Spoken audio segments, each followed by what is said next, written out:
할렐루야. 어젯밤에 우리 성도님들 태워다 주고 이렇게 집에 오니까는 우리 김지혁 집사가 이제 전화를 했대요. 오늘 이제 본사에서 와야 된다고, 이제 출장을 잘 갔다 왔는데 와야 된다고 우리 갑작스럽게 돼서 차량을 어떻게 할까나 이렇게 고민을 좀 하다가 그냥 신의 우리 이일로 목사님 그냥 하시기로 했고, 제가 이렇게 오창을 다녀왔습니다. 그런 적이 이제 자주 있어요. 또 끝나면 바라다 줘야 되고 그러는데, 어떻게 급하게 나갔는지 저도 준비를 하느라고 혁대를 못 뛰고 나왔어요. 여기서 내려서 이렇게 들어오는데 자꾸 이상해서 보니까 힘이 없어. 이게 자꾸 여기 좀 이렇게 조여주는 게 없으니까 사람이 이렇게 뭔가 딱하니 걸쳐서 이렇게 묶어주는 게 좀 부담을 주는 게 있어야 되는 것 같아요. 우리 세상을 구할 분이 누구냐 하면은 우리 성도님입니다, 여러분. 여러분 믿으세요? 세상을 구한다는 게 나라는 걸 믿어집니까? 우리 성도들은요, 믿질 못할 만큼 우리 스스로도 큰 능력을 가지고 있는 거예요. 믿으시기 바랍니다.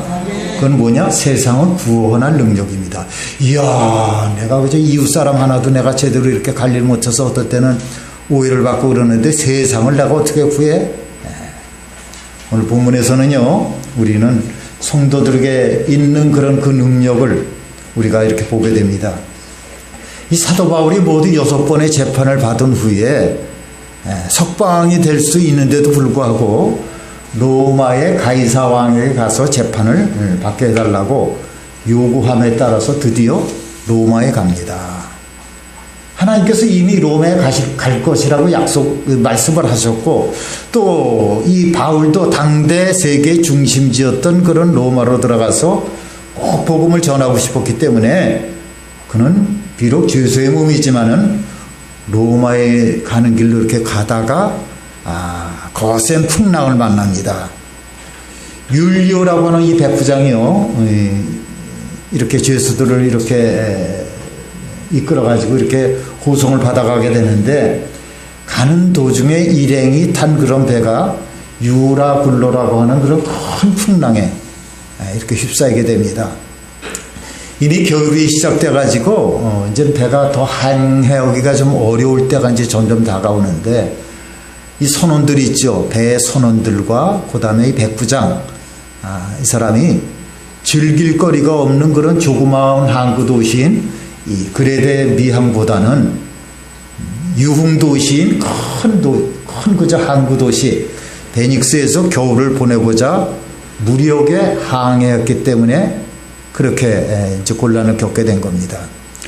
예를 들면요, 우리가 있는 곳이 운동동 아닙니까? 운동동하고 예를 들면 육거리든지 시내 그저 중앙공원 쪽이든지 뭐 번화가, 여기를 이제 외지에서 사람들이 와가지고 할 수 없어서 이제 택해야 되는 거예요. 여기서 한 대여섯 달, 서너 달을 있어야 되느냐, 운동동에서. 그렇지 않으면 저 용암동이나 저 시내, 무슨 거리입니까? 중앙동인가요? 그쪽에서 번화가에서 이렇게 보내야 되느냐. 믿지 않은 사람들이 이제 와가지고 이제 묶이게 된 거예요. 그러면 그 사람들이 어디를 택할까요? 어디를 택하겠어요? 그 시내 택하겠죠. 그쪽에는 뭐 시간 보낼 때도 많고 유흥가도 많고 뭐 세상 사람이 자주 가는 노래방도 있고 뭐 술집도 있고 이랬을 거 아니에요. 여기 운동동이래 봐야 뭐 그나마 지금 이제 여기 슈퍼도 생기고 있지만은 여기서 서너 달 보내려면 얼마나 힘들겠습니까? 마찬가지로 이 사람들도요, 그전 조금 더 가서 좀 그냥 겨울을 보내더라도 좀 이렇게 우리가 심심하지 않은 데 가서 보내자 이렇게 했어요. 근데 이 사도 바울은 그 항해가 위험하다고 경고를 했지만은 이 사람이 죄수의 몸인지라 위에서 내린 그런 결정에 할 수 없이 따를 수밖에 없었는데, 백부장과 이 선장은요 결국 비닉스로 가기로 결정해서 배를 이렇게 출항시킨 겁니다. 그 결과 유라굴로라는 그런 광풍을 만나서 14일간 2주 동안이나 해도 달도 보지 못하고 풍랑 속에서 정신없이 그렇게 헤매면서, 또 둘째 날부터는요 배에 실은 모든 집들을 다 바다에 버렸습니다. 참 얼마나 아깝겠어요.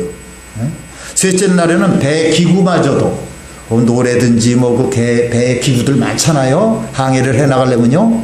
워낙 급하니까 그것까지 다 그저 바닷물에다 던진 겁니다. 그리고 계속되는 그런 풍랑 때문에 살 소망마저 잃어버릴 정도가 됐다 그랬어요. 죽었구나. 그런데 죄수인 바울을 통해서 배 안에 있던 모든 사람들이 다 살게 됐다는 거예요. 할렐루야. 내일처럼 생각해 보세요. 여러분들이 이제 배를 타고 있는 거예요. 내일처럼 다 죽었구나 그랬는데 소망이 생긴 거야. 이제 바울이 담대하게 말합니다. 여러분 안심하십시오. 하나님께서 어젯밤에 내게 말씀하시기를 우리가 죽지 않고 다 살게 될 것이고 반드시 로마로 가게 될 거라고 했습니다. 저는 그대로 되리라고 하신 그런 하나님의 말씀을 믿습니다. 이제 우리가 한 섬에 도착할 겁니다. 그렇기 때문에 용기를 내십시오. 우리는 19 동안이나 그저 마음을 졸이면서 아무것도 먹지 못하고 굶어왔습니다. 그런데 이제 여러분들 음식을 먹고 힘내십시오. 여러분들 중에 머리카락 하나라도 잃을 사람이 없습니다. 바울이 이렇게 말을 한 후에요. 떡을 들어서 하나님께 축사를 하고 이제 먹기 시작했습니다. 이제 나중에 제가 이제 또 이 구절이 나오면은 말씀을 드리겠지만 거기서 떡을 떼고 축사를 했다는 건 뭐냐면 거기서 성찬식을 베풀었다는 거예요. 하나님께 기도하고 그들도 그래서 모두가 다 용기를 갖다 내어서 음식을 먹고 힘을 냈습니다. 배는 파손이 되었고 짐짝 하나 건지지 못했지만은 그 많은 사람 가운데 한 사람도 죽은 사람이 없어서 또 이렇게 가다 보니까 멜리레라는 섬에 이렇게 있어가지고요. 거기서 헤엄쳐 들어가서 구원을 받았습니다. 이제 이 멜리레 섬을 이제 발견하고 보고 그쪽으로 이제 들어가는 과정에서 기가 막힌 일들이 벌어지는데 그거는 이제 다음 주일날 이제 설교를 이제 말씀을 드리게 될 겁니다. 여기까지가 오늘의 본문이고 그 다음에 다음 주일날 할 수 있는 그 구절에 한 첫 번째 한 몇 구절이 들어간 그 내용입니다. 오늘 우리가 이 얘기를 통해서 예수를 믿는 그런 성도의 존재가 얼마나 놀라운 것인가를 하나님께서 우리에게 보여주시고 계시는 거예요. 이 배에 276명이라는 그런 많은 사람이 타고 있었습니다.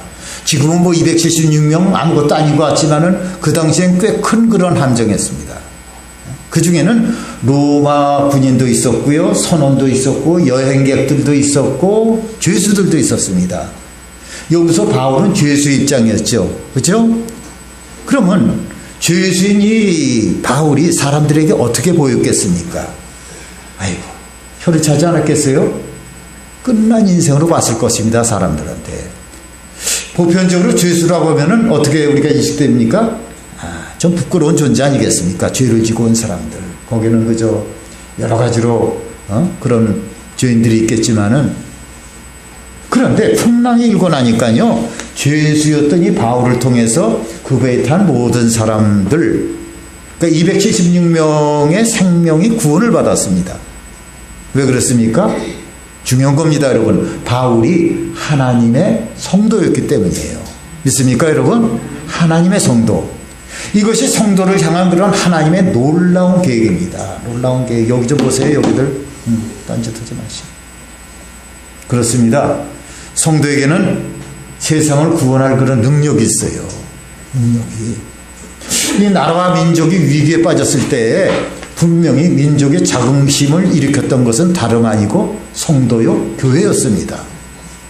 지금도 마찬가지예요. 그렇기 때문에 성도인 우리는 사명의식을 가져야 되는 거예요. 여러분이 타고 있는 배가요, 직장일 수가 있고요, 사업체가 될 수도 있겠고, 가정일 수도 있습니다. 중요한 사실은 이 성도들이 배 전체의 운명을 쥐고 있다는 겁니다. 믿습니까, 여러분? 굉장히 기분 좋죠? 여러분이 처해 있는 그런 가정과 가족, 친척들, 여러분의 사업체, 직장, 우리가 살고 있는 그런 도시, 나라와 민족이 우리 예수를 믿는 그런 성도들과 교회를 통해서 구원을 받고 살게 된다는 거예요. 이것이 하나님의 계획입니다. 성도의 존재가 그렇게 놀라운 겁니다, 여러분. 그러나 성도가 세상을 구원하는 자다라는 그런 말씀이 믿어지지 않는 분들도 계실 겁니다. 단순히 예수를 믿는다는 것이 그렇게 뭐 큰 능력이까지 있게 되는 것인가? 아마 실감이 나지 않는 분들도 계실 거예요. 예수를 믿어도 내 자신의 어려움도 해결하지 못하고 쩔쩔매며 사는데 나를 통해서 지역사회와 나라와 세상을 구원한다니, 이것은 너무나도 허황된 이야기처럼 여겨지고 믿어지지 않는 것도 다행이에요. 당연한 겁니다. 그래서 오늘 성령의 도우심으로써 이 사실을 갖다 믿어지고 그렇게 살게 되는 그런 역사가 있기를 축원합니다. 축원합니다. 주님이 아마 그렇게 해주실 것이라고 저는 확신을 합니다. 할렐루야. 목사가 확신하면 여러분들도 안심하고 들으시기 바랍니다. 성도들 안에 도대체 무엇이 있길래 세상을 구원할 수 있는 그런 능력까지 있는지 그 비밀을 우리가 알아야 되는 거예요. 막연하게 그저 우리 목사님이 그저 말씀에 우리는 세상을 구원할 힘이 있다 그러는데, 그렇지, 우리 세상을 구원한 게 아니라 막연하게 믿는 게 아니라 듣고 공감을 하고 아멘하고 기도하면서 여러분이 이 세상을 이렇게 대처해 나가야 됩니다. 우리는 겉으로 보기에는요, 세상 사람들 앞에서 특별히 더 나을 것도 없는 그런 존재입니다. 그렇죠? 어떨 땐 더 못한 경우도 많습니다. 그래도 우리 예수 믿는 그런 성도들에게는요, 세상 사람들에게 없는 그런 놀라운 것들이 있는데 그것이 바로 중요한 겁니다. 우리 주님께서 우리와 함께 계신다는 거예요. 할렐루야. 함께 계신다. 제가 자주 부르짖는 그런 말 중에 성도의 가장 큰 축복은 주님이 나와 함께 하신다는 것이죠. 나와 함께 하신다는 거. 그것만 그저 들으면 안 되는 거예요. 그걸 믿고서보다는 확신을 가져야 되는 겁니다. 또한 예수를 갖다 믿는 그런 성도들, 그 마음의 중심에 예수님이 계신다는 겁니다. 바로 이것이 우리 성도들이 세상을 구원하는 그런 능력의 비결입니다. 여러분이 그 사실을 믿고 여러분들 안에 주님이 계신 것을 갖다 바라보면서 순종을 하게 되면은 여러분은 비록 보잘것없는 그런 존재일지는 몰라도 결정적인 그런 순간이 되면은 여러분을 통해서 여러분 주위에 있는 그런 사람들이 구원을 받고 은혜를 받게 되는 겁니다. 그 능력의 비밀은 예수 그리스도 안에서 우리 안에 계시다는 거예요. 내 안에 계시다. 이 사도 바울이 풍랑이 넘치는 바다에서 276명의 생명을 구원한 것은 함께 하시는 것은 예수님 때문이었습니다.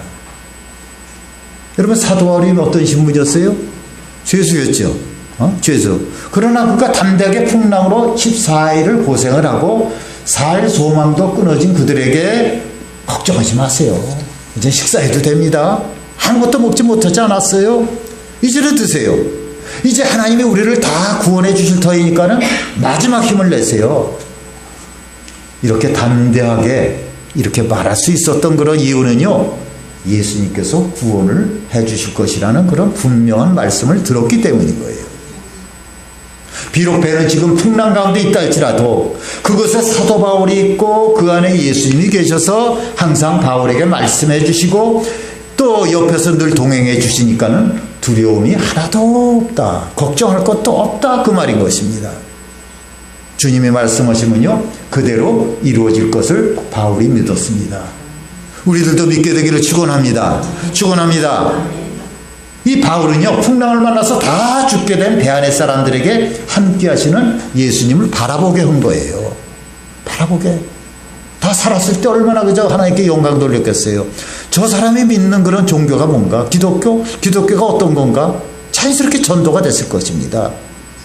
여러분, 중요한 거는요, 예수님이 나와 함께 하심을 믿는 것이 그게 능력이에요. 아무나 되지 않습니다. 그렇습니다. 우리 성도들이 이 땅에 살아갈 때 보잘것없어 보일 때도 많지만은 너무나 놀라운 능력을 가진 사람인 것은 예수님께서 함께 하시는 사람들이라는 겁니다. 우리가 이 사실을 분명히 믿어야 됩니다. 여러분, 우리가 세상을 바라볼 때 여러분 안에 또 내 안에 예수님이 계신다라는 그런 사실을 정말 믿고서 바라보면요, 주님이 무엇을 하실까 하는 것이 보이게 되는 겁니다. 여러분은 지금 아무것도 알 수 없지만은 여러분 안에 계신 그런 성령 하나님은 세상을 구원하실 분이에요. 여러분이 여러분 안에 그저 성령 하나님이 계시다는 것을 진짜로 믿는 것이 열쇠입니다. 러시아가요, 공산화가 됐을 때 아주 오래전입니다. 모든 교회가 다 폐쇄가 됐습니다. 종교는 거기서 아편이라 그러잖아요. 종교는 아편이다. 다 폐쇄가 됐어요. 그리고 하나님께 드리는 이 예배가 자동적으로 금지됐습니다. 오직 지하교회에서, 뭐 지하실에 있는 교회가 아니라 땅속에 있는 교회가 아니라 그저 모르게 드리는 그런 교회에서만 예배를 드릴 수가 있었어요. 그래서 이 러시아가요, 이 공산당 혁명 직후에 모스크바 어느 지하교회에서 비밀리에 예배를 드리던 사람들이 이렇게 잡혔습니다. 그래서 이제 비밀 경찰들이 이제 이렇게 조사를 하는데, 예배 드리던 사람들이요, 몇 명이냐 물어본 거예요. 몇 명이야? 몇 명이 모여서 지금 예배 드린 거야? 그래서 네, 지금 모두 몇 명입니다. 뭐 다 한결같이 다들 그렇게들 얘기하는 거예요. 여기서 물어봐도 몇 명입니다. 저기서 물어봐도 몇 명입니다. 그래서 몇 명이라고 해가지고 한 사람 한 사람 이름과 병력 등을 이렇게 조사를 하는데요, 한 사람이 모자라는 거예요. 아무리 확인을 해도 도망간 사람은 없는데 한 사람이 모자라서 계속 이제 이렇게 조사를 해보니까 그 한 사람이 예수 그리스도임을 밝혀진 거예요. 지하교회 성도들이요, 주님께서 마태복음 28장 20절에 내가 세상 끝날까지 너희와 항상 뭐라 그랬어요? 함께 있으리라고 한 그런 약속을 그대로 믿고요, 모인 숫자를 말할 때 한 명을 더 말한 겁니다. 그러니까 저 사람들이 예배를 드리면서 예배를 드릴 때 눈에 보이지는 않으시지만은 예수님이 같이 계시니까 그들 모두가 항상, 언제든지, 그날만이 아니라 항상 예수님 한 분을 더 추가를 한 거예요. 제가요, 그 일화를 듣고 마음의 도전을 받았습니다. 가슴이 웅크러지면서 예수님이 나와 함께 계시다, 우리 가운데 계시다, 우리에게도 이런 믿음이 있어야 되는 겁니다. 우리가 예수님을 이렇게 모시고 살면서도요, 그 사실을 믿지 못할 때가 참 많지 않습니까, 여러분? 안타깝게도 많은 성도들에게는요, 예수님이 성령 하나님으로서 우리와 함께 계신다는 그런 분명한 믿음이 없습니다. 예수님이 나와 함께 계시다고 믿는 것 같으면서도 실제로는 예수님이 나와 함께 계신다는 것을 전혀 생각하지 못하고 사는 거예요. 이유가 뭡니까? 그건 뭐냐? 예수님을 전혀 경험하지 못하고 느끼지를 못하니까 그런 겁니다. 예수님이 나와 같이 계신다는 것은 막연한 믿음이고 실제로는 전혀 그런 믿음이 없다는 거예요. 눈에 보이지도 않고 귀에 들리지도 않고 실제로 느껴지지도 않았기 때문입니다. 예수님의 임재를 느끼지 못한 거예요. 만약 이 사도 바울처럼 그렇게 예수님의 임재를 알 수 있다면 여러분, 우리도 얼마나 담대할 수가 있겠습니까? 얼마나. 사도 바울처럼 정말로 하나님의 사자가 나타나서 두려우지 마, 야, 너 로마로 분명히 갈 것이야, 여기는 사람 한 사람도 죽지 않을 것이야. 우리한테도 이렇게 좀 그저 주님이 말씀해 주시면 뭐 걱정할 게 뭐 있겠습니까? 그죠? 어떤 어려운 문제 앞에서도 우리도 담대할 수가 있는 거예요. 직접 들었는데, 경험했는데. 그런데 왜 예수님께서는 바울에게는 그렇게 역사하시고요, 왜 우리에게는 그렇게 역사를 하지 않는 겁니까? 저는 최근에 우리가 예수님을 모시고 살면서도 예수님의 임재를 느끼지 못하는 그런 이유가 우리 자신에게 있음을 알고 깜짝 놀랐어요. 내가 성령 하나님을 해방할 수 있다는 그런 사실을 알고 놀랐습니다. 내 안에 계신 성령 하나님을 소멸한다는 그런 사실을 우리가 잘 몰랐어요. 저는 주님이 역사를 하지 않아 주신 것이 그저 안타까울 뿐인 것이지 나에게 문제가 있다는 것은 알지 못했어요. 아, 주님이 골라가면서 이렇게 역사해 주시는구나, 그렇게만 알았어요. 저는요, 제가 화를 낼 때 제 안에 계신 그런 성령 하나님은 조용히 뒤로 물러나신다는 것을 깨달았습니다. 그리고 또한 영적으로 마비 상태가 되는 것도 알았어요. 화를 내고 나면 실제로요, 영이 마비가 됩니다. 영이 마비가 돼요. 설교를 할 수도 있고 신방도 기도도 이렇게 상담도 할 수 있지만은 아무런 성령의 감동도 또 인도함도 느낄 수가 없는 거예요. 성령님은 아무 역사도 하시지 않는 겁니다. 그저 저 혼자 열심히 사역을 하는 것뿐이지 주님은 아무 역사도 하지 않는 거예요. 제가 마음에 화내는 거 하나만으로도요, 우리 성령님은 힘들어 하십니다. 한 15, 16년 전, 뭐 정확한 건 횟수는 제가 기억이 잘 안 납니다만은, 그때 제가 너무나도 어리석어가지고요, 우리 성도님들은 무슨 말을 해도 그저 순종하는 게 없다, 이러면서 참으로 오랜 기간을요, 예배 중에 광고 시간에 우리 성도님들에게 끔찍하게도 그저 잔소리를 해대면서 그저 야단을 쳤어요. 참, 아이고, 지나놓고 생각해봐도요, 제가 너무 심했다 할 정도로 야단을 쳤습니다. 참 우리 성도님들 참 감사하다 하는 생각이 들 정도이죠.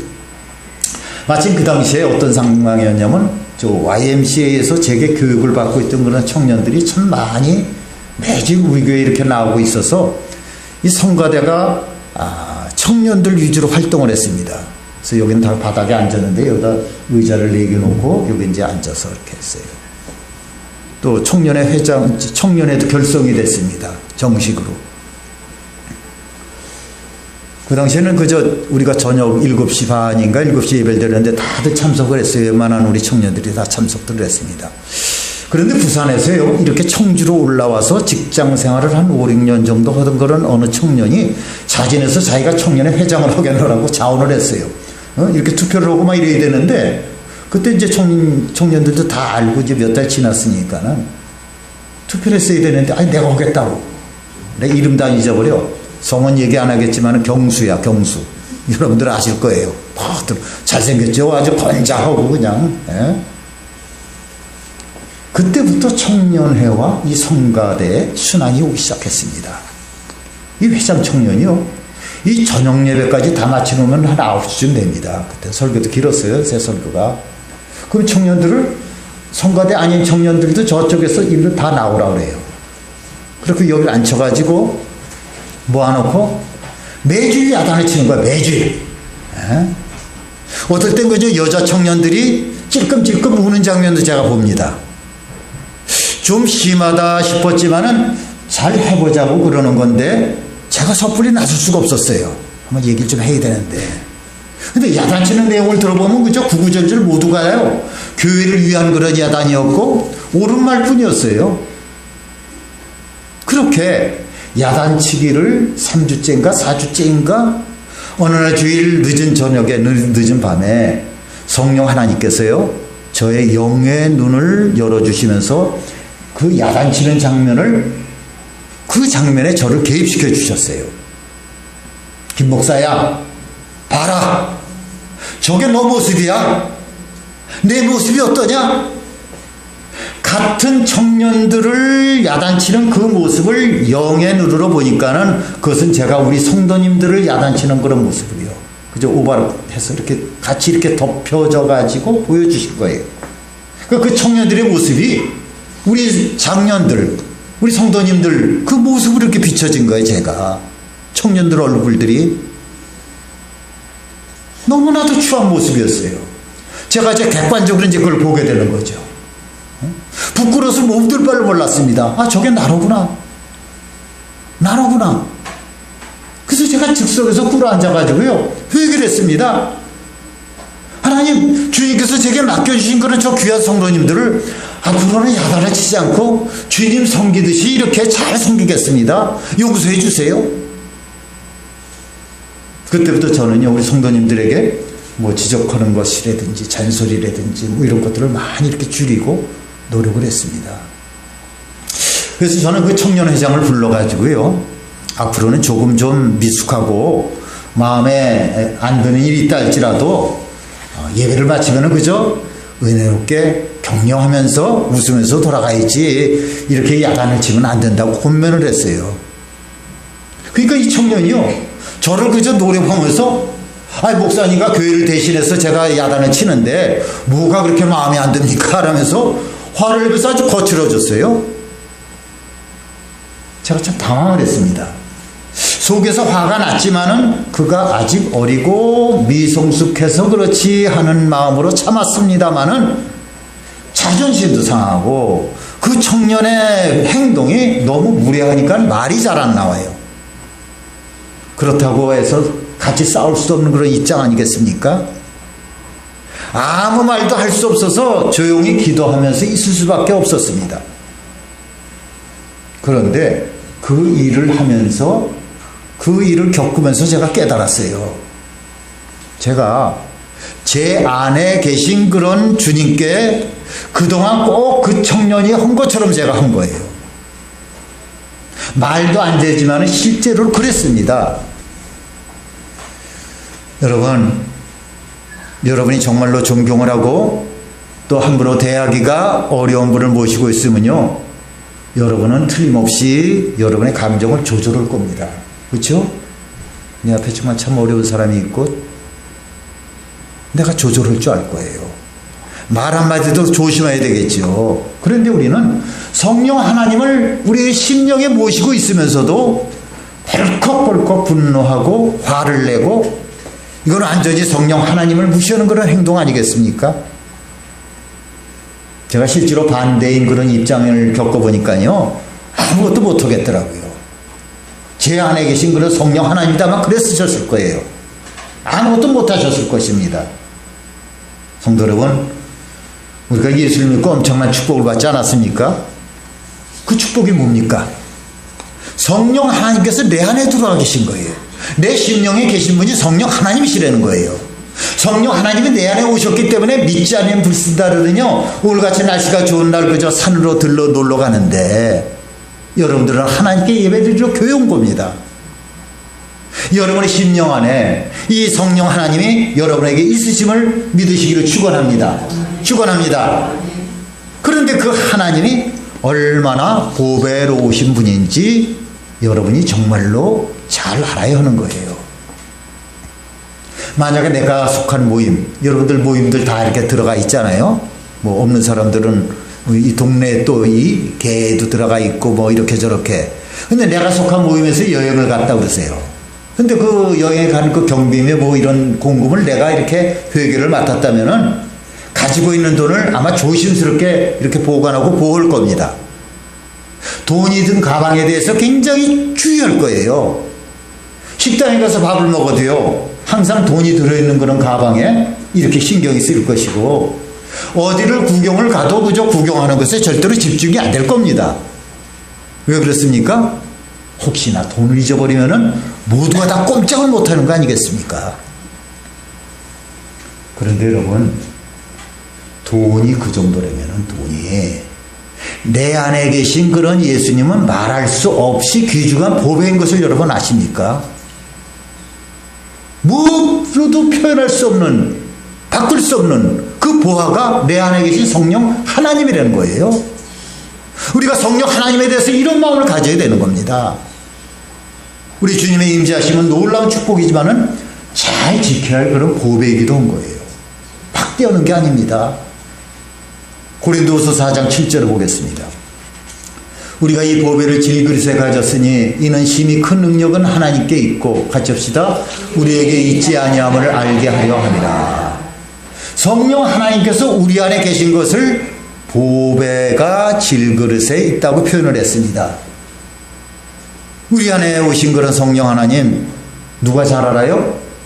옆에 계신 거죠? 구역 식구가 잘 압니까? 누가 잘 알아요? 제일 먼저 하는 게, 그렇죠, 마귀가 합니다. 마귀가.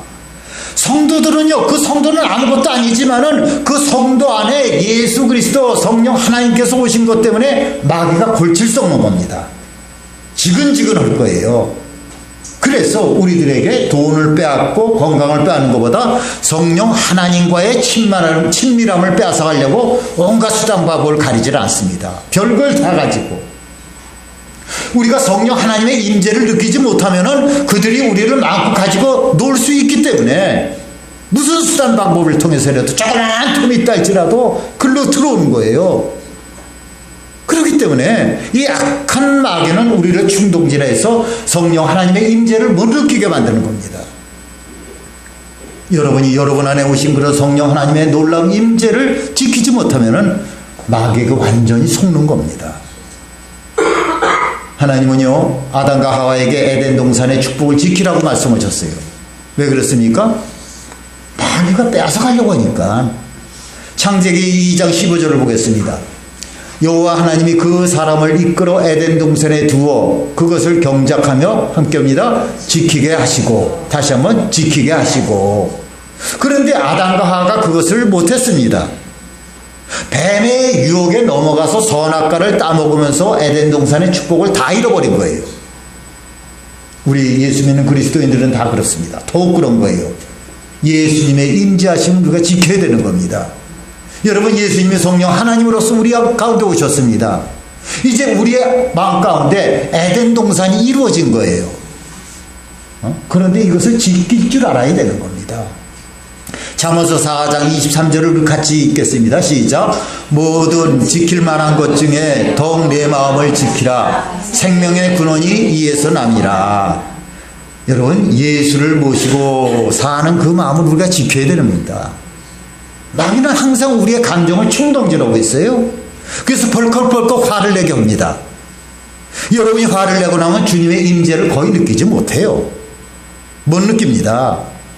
여러분, 제가 지난번에 총회 끝나고 나서 이렇게 왔어요. 왔는데 회장님이, 지박의 회장님, 총무님이 가서 일찍 도착하게 되니까 우리가 평사에 많은 사람들은 아니고 증교 회장 비롯해서 다 4명이군요. 한 분이 중간에 아파서 막 응급실 가시고 고전날 가셨기 때문에 4사람을 데리고 이제 극장을 갔어요.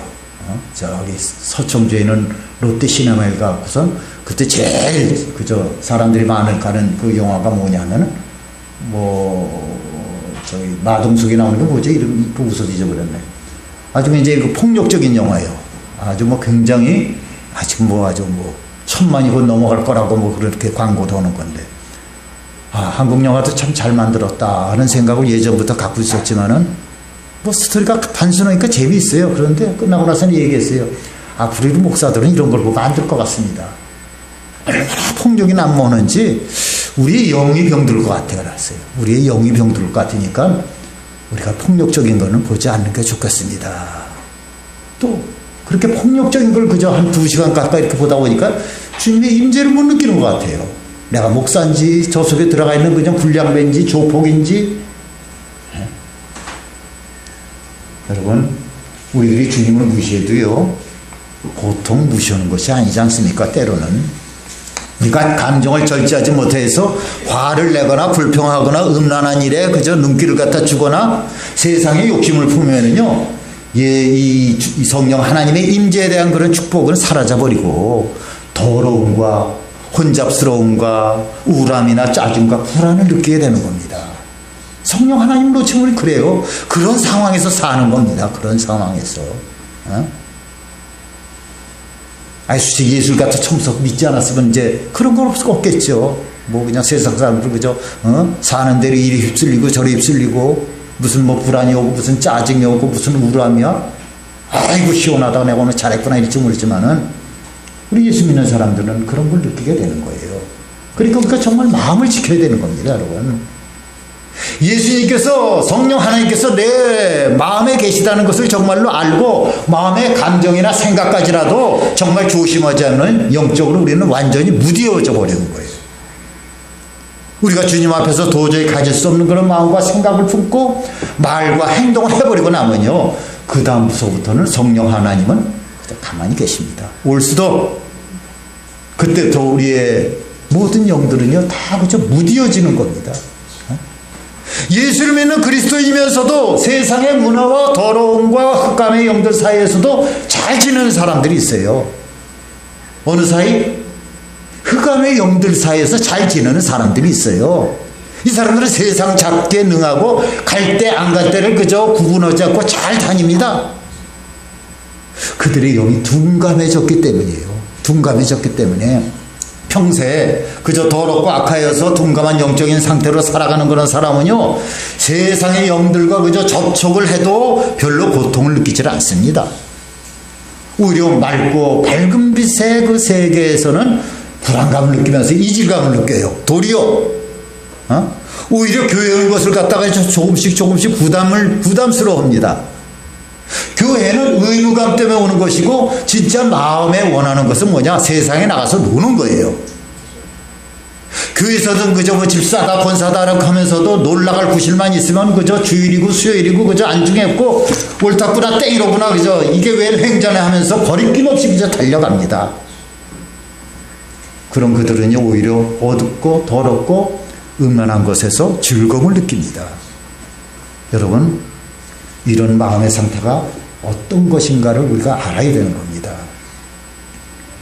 그런 분들은요 이 세상이 용이 주는 그런 불결한 것들도 아무런 느낌이 없는 겁니다. 오히려 그 세상의 용이 좋은 거예요. 좋아.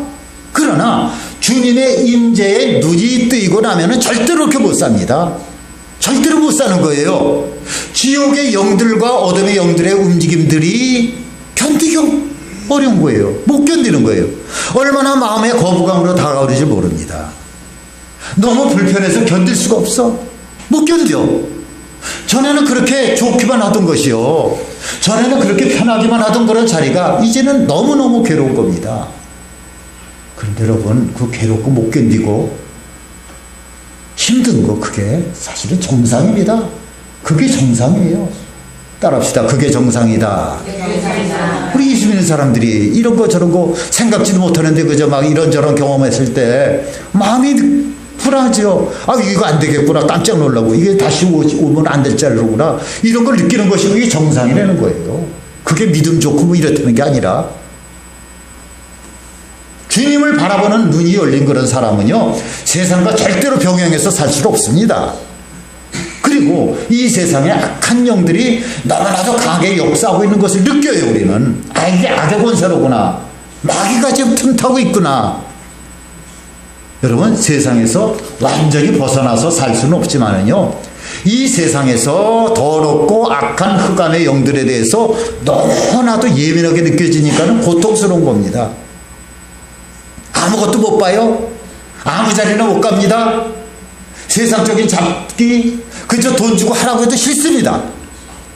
더럽고 음란한 것에 대해서 여러분 어떤 느낌이에요? 지옥을 경험하는 것 같아요? 지옥을 숨이 막힐 것 같습니까? 그렇다면요 주님을 바라보는 눈이 열렸다는 겁니다. 여러분 즐거우세요. 감사하세요. 주님의 임재함 속에 산다는 겁니다. 그러나 더럽고 추한 어둠의 영들이 별로 그렇게 강하게 내 마음속에서도 고통스럽게 느껴지지 않다면 그것은 한 가지 이유 때문입니다. 주님의 임재를 거의 놓치고 산다는 거예요. 거의. 내가 하나님의 자녀로서 주님의 백성으로서 교회 예배를 빠지고 성도로서 할 수 없는 그런 행동을 하고 다녀도 내 마음이 괴롭지가 않아. 그러면 영적으로 완전히 무뎌진 상태에 있는 거예요. 무뎌지는 거예요. 양심에 화에 맞았다 그러죠. 성령 하나님이 나를 떠난 겁니다. 당연하게 그죠. 가서도 그저 뭐 깔깔거리고. 이유는 예수님이 내 심령에 계신 것을 전혀 의식하지 않고 살았기 때문이에요. 어제가 우리가 9번째 우리 성경 일독학교를 했습니다. 나는 참 좋았어요. 어려워서 좀 고민을 많이 이렇게 지도 강사는 이렇게 하던데 난 참 좋았어요. 좋아가지고 난 참 좋았다. 내가 신학교 때 배운 것들도 잊어버리는지 모르지만 새롭게 기억도 나고 굉장히 그저 쏙쏙들이 디테일하게 내 머릿속에 들어와서 참 좋았다 그랬더니 좋았어요. 그런데 한 가지 어저께 근데 이 영상 녹화한 게 다 그저 꽝이 돼버렸어요. 그런 거예요. 녹화해서 이렇게 띄우잖아요. 왜 그래? 그랬더니 화질도 그렇게 별로지만은 말이 안 들어갔어요. 말이. 아이고야 어떡하냐. 난 너 그거 너무 좋아서 내가 이렇게 관계하는 그런 우리 저 단톡방들이 있어요. 목사님들도 있고 뭐 우리 저 집안도 있고 그래서 왜 난 너 어저께 제일 좋아하고 그걸 좀 띄우려고 그랬는데 그거를 단톡방에도 올리려고 그랬는데 그래서 오늘 레아가 오늘 생일이기 때문에 이렇게들 애들 데리고 왔는데 애들은 보내고 예배를 다 끝난 다음에 우리 모세 집사와 제가 이렇게 둘이 나와가지고 여기서 다시 이제 2시간 동안 이걸 다시 찍을 겁니다. 그렇죠. 나중에 다른 데서 헛는다 할지라도 이 맥이 틀리잖아요. 흐름이 틀리잖아요. 그래 그렇게라도 해서 올려라. 올리면 좋겠다. 감사하죠.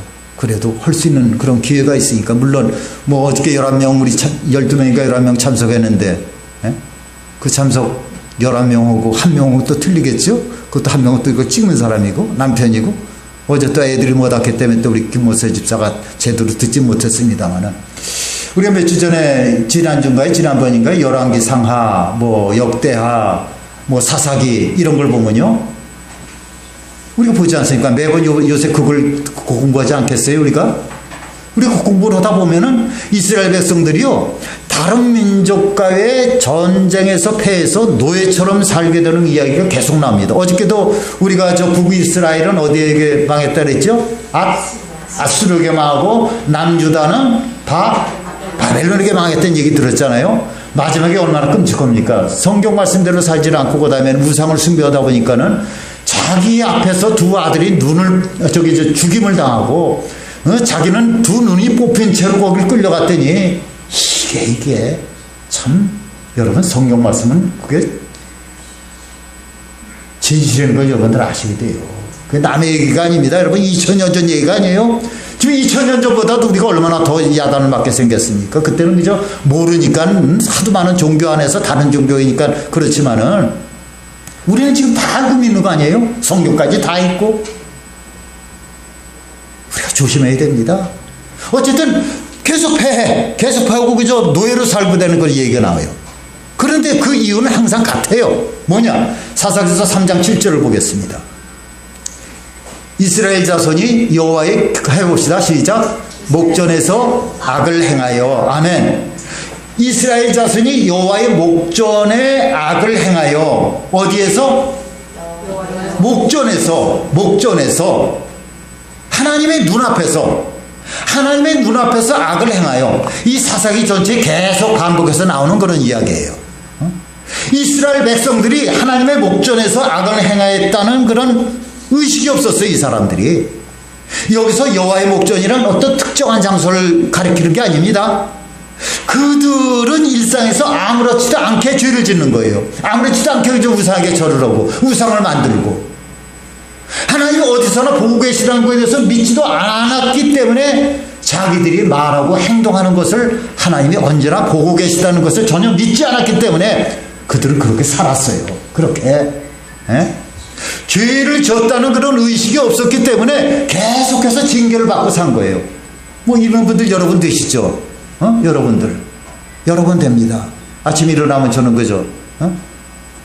성경 읽는 사람 모습을 봐요. 몇 시간이고 성경 읽고 그다음에 뭐 찾아보고 저한테도 물어보고 제가 귀찮아서 아이고 저 인형이면 물어봐 그러는데 그거 보지 않습니까 여러분? 보지 않아요? 이 사람들은 그런 게 없었어요. 그냥 죄를 지면서도 그게 죄인지 뭔지 우상 숭배하면서도 그냥 하는 거다. 죄의식이 없게 살았기 때문에 계속해서 징계를 받고 사는 거예요. 이 세상 그 어느 곳에서도 하나님의 뜻을 벗어날 것은 없는데 여러분 우리가 어떤 죄를 지을 때요 그것은 바로 하나님의 눈앞에서 죄를 짓고 있다는 그런 사실을 우리가 알아야 되는 거예요. 아시기 바랍니다. 그런데 그들이 그 사실을 알았을까요? 몰랐습니다. 이 보이지는 않지만 항상 지켜보시는 그런 하나님에 대한 그런 믿음이 없었기 때문에 그냥 아무렇게나 살게 된 거예요. 우리 한 4주 전인가 소개했던 그런 내용인데 다윗이 우리아의 아내 바세바가 목욕하는 걸 봤죠. 먼 막내에서 대낮에. 그래서 유혹을 받습니다. 그래서 바세바를 불러다가 간음을 하고 이 바세바의 남편 충신인 이 우리아는 오히려 전쟁터에서 죽게 하는 그런 상상도 할 수 없는 그런 살인과 간음죄를 저질렀어요. 그때 이 선지자 나단을 통해서 하나님께서 다윗에게 주신 그런 말씀 가운데 하나가 이런 내용입니다. 사무엘상 하 12장 10절 한번 보겠습니다. 이제 너가 나를 업신여기고 옛사람 우리아의 아내를 빼앗아 내 아내로 삼았은즉 같이 합시다. 칼이 내 집에서 영원토록 떠나지 아니하리라 하셨고 이 말을 들은 다윗은 깜짝 놀랐을 거예요. 다윗은요 순간적인 그런 충동으로 인해서 죄를 저질렀지만은 감히 하나님을 무시하겠다는 그런 의도는 없었습니다. 뭐 생각도 못했을 거예요. 우리 성경 일독학에서 우리가 들었듯이 왕정 시대에는 여러분 왕이 그저 모든 것을 다 갖고 있는 그 왕정 시대에는 한 국가의 왕이 다른 사람의 아내인 그런 유부녀를 취할 수가 있었습니다. 그러니까 우리 저 헤롯 왕이 그저 자기 동생의 아내를 취하고 뭐 그런 걸 종종 우리가 성경에서 보지 않습니까? 그걸 보면 어떻게 생각해 우리가? 아이고 저건 개로구나 개. 그리고 자기 수하의 부하 한두 명 정도를 죽여도요 큰 문제가 되지 않았던 그런 시대가 왕정시대였습니다. 그러나 이 다윗이 비록 의도하지는 않았다고 할지라도 그러한 죄를 지은 것은요 하나님을 업신여기고 하나님을 무시하는 그런 행동이었어요. 왜냐하면 하나님은 무소부지한 분이기 때문에 그것은 하나님의 눈앞에서 한 행동이었기 때문입니다. 그런 죄라는 것을 깨닫고 다윗은 정말로 무너집니다. 우리가 목사가 되고도요 장로 권사 집사가 되고도요 화내는 거 하나 그저 다스리지 못하고 벌컥벌컥 마음에 품기도 하고요 겉으로 드러냈다는 것이 얼마나 부끄럽습니까? 얼마나 부끄러울 정도가 아니고 완전히 그저 예수님 무시하는 거예요. 완전히. 그리고도 우리는요 주님의 임자가 느껴지지 않는다고 뭐 어떤 소리들 하고 있지 않습니까? 만일 대통령께서 우리 교회 오신다면 어떻게 하겠어요? 교모님 대통령께서 지금 우리 교회 오신다면 어떻게 하겠어요? 모두 대통령과 함께 예배드린다는 그런 의식을 가질 거 아닙니까? 우리 대통령과 함께 예배드려. 또 우리 교회에 대해서 그저 좋은 인상 갖기를 원할 겁니다. 한번 실제로 대통령의 얼굴을 보려고 좀 옆에서 그저 슬금슬금 오기도 하고 저 옆쪽으로 가기도 할 거예요. 그리고 다른 사람들에게 아유 대통령 우리 교회에서 함께 우리랑 예배를 드렸어 자랑할 겁니다. 그러면은 여러분 우리나라에서 지금 한창 우리나라뿐만 유럽이고 전 세계에서 한창 뜨고 있는 축구 선수가 하는 거예요. 손흥민이죠. 이 손흥민 선수가 온다면 어떻게 하겠어요? 예배가 시작되지 않는 데와 때문에 아마 환성을 지를 겁니다. 우리 같은 그런 박수를 칠 거예요. 여기저기서 핸드폰으로 사진을 막 찍을 겁니다. 그리고 또 이야기하지 않겠어요? 야 내가 손흥민 7부를 봤어? 우리 교회에서 같이 예배를 드렸다고 또 얘기할 겁니다. 그러나 예수 그리스도께서 우리 교회에 들어오신다면 어떻게 하겠습니까? 우리 모두는 그의 발 아래 엎드려서 경배할 겁니다.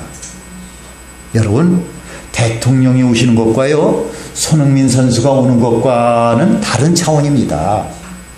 예수님이 누구예요? 우리가 경배할 그런 대상입니다. 그런 예수님은 성령 하나님으로 언제나 우리 안에 계신 거예요.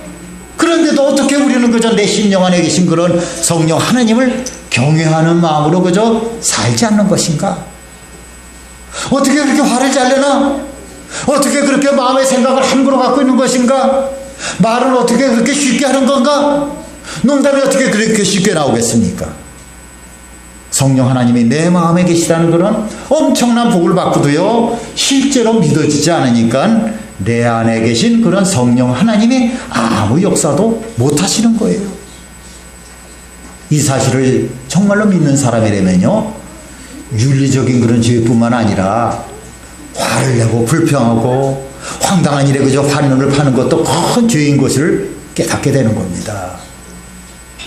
그동안 뭐 불평도 죄다, 화내는 것도 죄다, 미워하는 것도 죄다, 마음의 음욕도 죄라고 이렇게 말했을 때 아이씨 그죠 어떻게 이런 식으로 세상을 살 수가 있어? 참으로 너무한다고 이렇게 생각하는 것은요 내 심령 안에 계시는 그런 성령 하나님을 사실상 믿지 않았기 때문인 것입니다. 여러분 우리 마음에 악한 것을 품으면요 하나님 무시하는 겁니다. 성령 하나님을 몹시 고독하게 하고 슬프게 하는 일이에요. 우리가 항상 성령 하나님을 바라보면서 마음조차 성령님이 원하시는 그런 마음만 품으면요 누구나 승리하는 그런 삶을 살게 되고요 세상을 구원할 수 있는 그런 능력이 생기는 겁니다.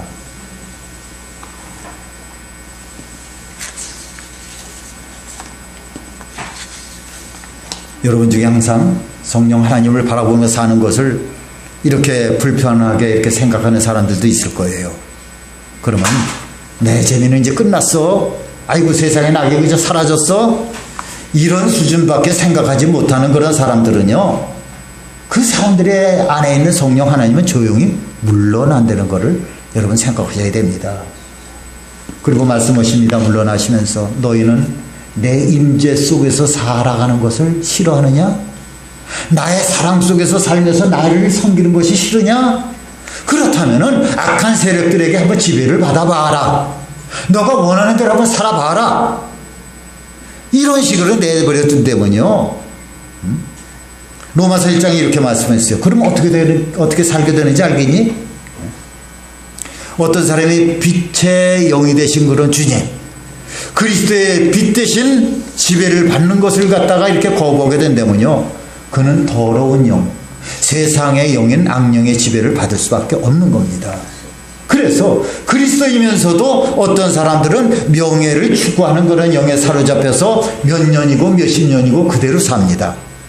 어떤 사람은 허탄한 그런 연애의 영에 사로잡혀서 한동안 정신을 잃고 살아요. 어떤 사람은 물질의 명예, 또 음란한 영에 사로잡혀서 한동안 노예처럼 끌려다닙니다. 그러다가 다 잊어버린 후에 두 손을 들고 주님께로 나옵니다. 어떻게 하고 나와요? 두 손 들고 나옵니다. 여러분 정신 차려야 됩니다. 정신. 이것을 기억해야 돼요. 주님은 위대한 능력자이시지만은 우리가 주님을 무시하면은 그분은 아무 일도 못하는 거예요. 우리가 그분을 소멸시키는 겁니다. 기도를 해도 응답이 없고 예배를 해도 감동이 없고 주님의 임재하심을 전혀 느끼지 못한 채 그렇게 형식적으로 예수를 믿다가 끝나는 사람이 되고 마는 거예요. 얼마나 억울합니까? 아예 믿지 말지. 형식적으로 예수를 믿다가 그걸로 끝나는 거예요. 주님과 친밀한 관계는 사라집니다. 주님의 이름을 불러도 가슴이 터질 것 같은 그 감동이 그냥 없어져 버렸어. 간격이 없어졌어. 덤덤해진 거예요. 덤덤해.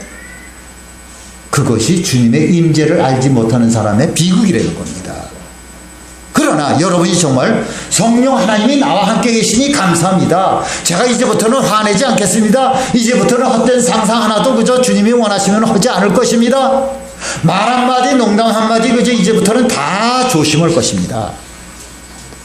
여러분, 주님을 모시고 사는 것이요, 너무나도 기쁘고 감사해서 이것이 내 능력이고 이것이 가장 큰 복이니까 우리가 함께 하시는 그런 예수님, 성령 하나님을 믿고 주님이 하자는 대로 그저 순종을 하면요, 성령 하나님의 역사가 얼마나 놀랍게 나타나는지 모르는 겁니다.